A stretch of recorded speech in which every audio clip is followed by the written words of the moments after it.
యేసు రక్తమే జయం పరిచర్య ప్రైజ్ ద లార్డ్. జనవరి 8వ తేదీ 2024. ఈరోజు దేవుని వాక్యము. కాబట్టి నీవు వారితో ఇట్లనుము, ఇకను ఆలస్యము లేక నేను చెప్పిన మాటలన్నీ జరుగును. నేను చెప్పిన మాట తప్పకుండా జరుగును. ఇదే యెహోవా వాక్కు.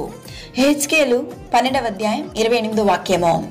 క్రీస్తునందు ప్రియులారా, దేవుని వాగ్దానము పొందిన మనము ఆ వాగ్దానం మన జీవితంలో ఎప్పుడు జరుగునో లేక ఎప్పుడు నెరవేరునో అని దేవుని సన్నిధిలో వేచి చూస్తున్న నీతోనే దేవుడి దినాన ఈ వాక్యం ద్వారా మాట్లాడుతున్నాడు.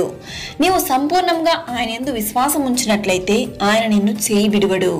చాలా రోజులుగా, చాలా సంవత్సరాలుగా నీవు దేని కొరకైతే దేవుని సన్నిధిలో ఎదురు చూస్తున్నావో, ప్రార్థిస్తున్నావో ఆ కార్యము ఇకను ఆలస్యము లేక దేవుడు నీ జీవితంలో అతి త్వరలో జరిగించును. మీ నమ్మకం వృధా కాదు. దేవుడు ఆలస్యం చేసినా న్యాయం చేస్తాడు, అన్యాయం చేయడు. ఆలస్యం వెనుక ఎన్నో అద్భుత కార్యాలు ఉంటాయి. కావున ఆయనపై భారం వేసి నిశ్చింతంగా ఉండు. నీ చుట్టూ ఉన్న సమస్యలను చూసి ఆందోళన చెందకు. నీ కన్నీటి లోయలలో నీకేం సంభవించినా సరే దేవుని యందు విధేయత చూపించు. దేవుడు తప్పకుండా నిన్ను విడిపిస్తాడు. ఏదైనా కార్యాన్ని బట్టి ప్రార్థించినప్పుడు ఆలస్యమైతే ఆ ఆలస్యం నీకు ఆశీర్వాదంగానే దేవుడు మారుస్తాడు.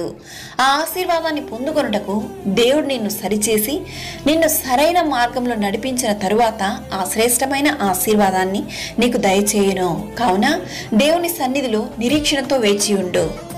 దేవుడు నీ జీవితంలో నీకు చేసిన ప్రతి వాగ్దానములన్నీ ఇకను ఆలస్యము లేక త్వరగా జరుగును. ఈ వాగ్దానం అందరి జీవితంలో నెరవేరును గాక.